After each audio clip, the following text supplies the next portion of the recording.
Welcome back to Freak Month on Blue Collar Reformation. PBR here, still talking about the Book of Enoch. Now, we began this with basically a explanation of why the Book of Enoch should not be taken as authoritative and dogmatic, and then I went into, in the second video, a explanation of the theory from the Book of Enoch about angels and women having giant children, and that's where devils now come from, is from the bodies of those giants who were apparently 3,000 ells tall, which amounts to about something like 30,000 feet tall, like the size of Mount Everest, basically. And I don't know how they took in oxygen from this theory and different things like that. So we're just going to continue through the Book of Enoch because this is a absolute train wreck of information that comes from it. So we left off where the origin of devils come from, according to the Book of Enoch, the produced from the bodies of those who came from the ancient world. And we'll pick up there because in Book 2, chapter 55, it contradicts the biblical narrative in Genesis 6 through 9 about the nature of the flood, the reason for the flood, and then takes it really as a failure. So in chapter 55 of Book 2 of the Book of Enoch, it describes the flood as basically a failure by God, that God felt like he failed because he didn't destroy the devils that came from the bodies of those giants after they died in the flood, and they were still on the earth. And so he tells Noah this, and basically it's recorded for us, which is kind of funny because did Enoch live through the flood? How did he know this information about the flood from after the flood? So the answer would probably be something along the lines of, well, he constantly is saying that angels gave him visions of these things. Angels revealed these things. So he talks about the angel Gabriel, the angel Michael giving him these visions.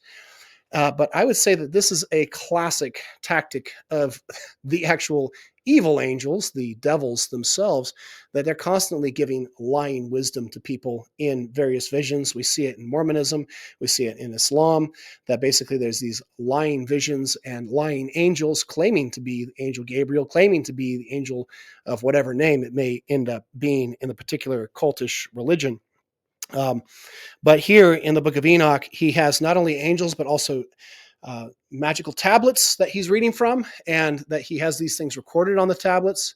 And so there's this claim that goes along with it, and that sounds very similar to Joseph Smith and Mormonism, the golden tablets that, of course, he claims that the source of his writings come from. So there's all kinds of problems with this book. So if you go to, for example, Book 1, Chapter 18, it talks about the earth, and this is actually where the flat earth comes from, is from Second Temple Judaism, probably influenced by these ideas from the Book of Enoch, but basically explains the what is visual appearance symbolism from the book of Genesis, right? So you see the visual appearance of the creation of the world, and it has a constant symbolic meaning for us, and that it doesn't really go away because these things still reveal to us the glory of God day to day and night to night. But he takes the visual appearance symbolism as a literal description of the cosmos itself. And I mean, through astronomy and through space travel and things like that, we've seen quite a bit about the nature of the world that would make us say, okay, well, it's clear that this visual appearance symbolism is for the sake of God's clarity to us, is revealing himself through the things that he's made. But we actually continue to plumb the depths of God's greatness as we look at the universe even more so. Isn't it amazing that the Lord actually reveals himself through the things he's made through symbols, not just through the organization of the universe itself?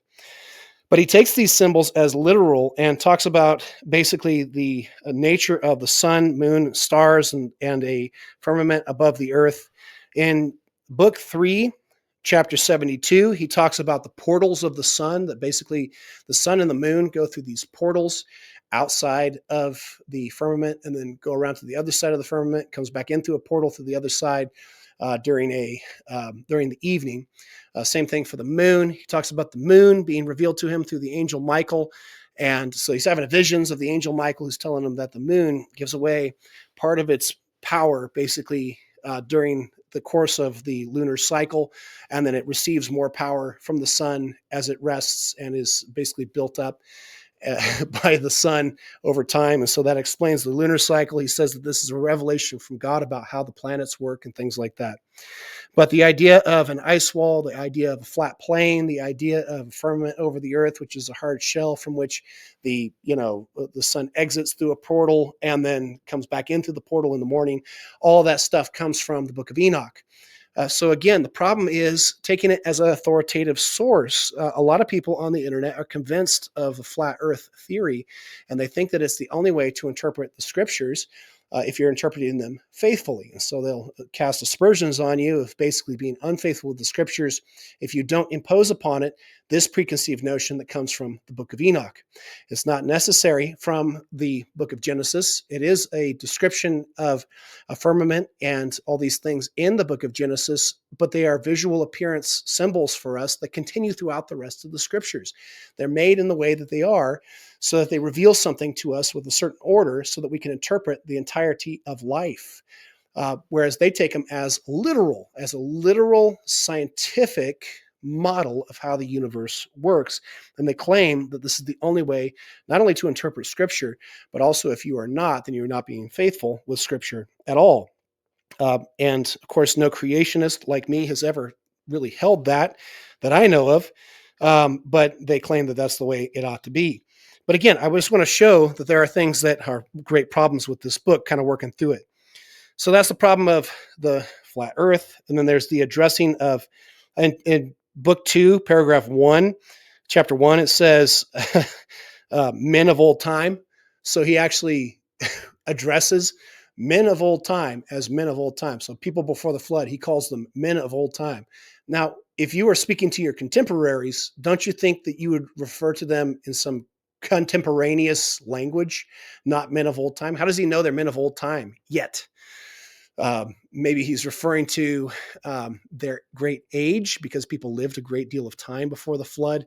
But basically, it shows that this is a book that is written after the flood. It's a silly thing to say.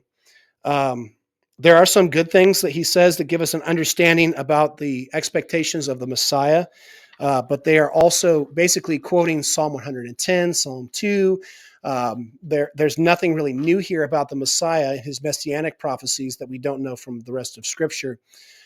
It's very militant, very much centered around the land of Israel and the kingship and everything like that. And he talks about election. And so there's some things here that really fit with Second Temple Judaism and their expectations of a Messiah. And there's no doubt they were expecting a Messiah because Daniel says in Daniel chapter 9 that they are to expect Messiah the Prince to come.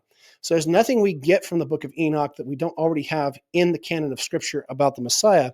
But I guess you could say that is fairly helpful to see that in general, in the common mind of people before the coming of Christ, there was an expectation of a coming Messiah. That might be about the most helpful thing in the entire book, besides some linguistic helps that we get to understand what they're referring to when there's different nomenclature in the New Testament than in the Old Testament. In book 2, paragraph 55, I talked about this before, that the Noahic covenant is taken as absolutely the opposite, basically as a failure, rather than taking it as God being the judicial judge over the earth, then establishing the magistrate after the flood, according to Genesis 9. Basically, Enoch, book 2, paragraph 55, talks about this as a total failure because God didn't destroy the devils that came from the bodies of the giants. In book 2, paragraph or chapter 60, it talks about the Ancient of Days, or the head of the days, which is a term that comes from the book of Daniel and appears there in the book of Daniel in chapter 7, verses 13 through 14, that the Son of Man comes up to the Ancient of Days and receives his kingdom.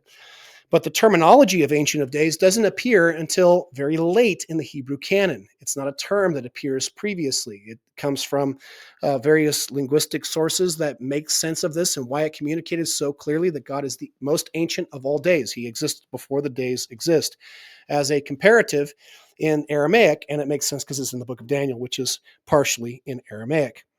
Michael, the archangel, is also mentioned in Daniel chapter 10. Gabriel the archangel, of course, appears in the book of Daniel. So all of these characters that appear in the book of Enoch, they end up being actually really heavily related to and leaning upon the book of Daniel. If the book of Daniel was not written, I believe the book of Enoch would not have been written. He steals the style, steals the playing characters, he steals the themes, and basically comes up with all of these answers to all of life's questions, and in the most criminally insane way you could possibly imagine. Therefore, it soundly belongs on Freak Month. So this is PBR signing off. Thank you for watching Blue Collar Reformation. We are here to equip you with wisdom of the Word. The aim is to apply the system of doctrine taught in Scripture to every square inch of faith and life. We are on Twitter and Substack for your sake. Links are in the description. Share with your recalcitrant and reprobate friends and family freely. Blue Collar Reformation is a lightweight and mobile outreach platform. Take it in hand and enter the fray. Godspeed.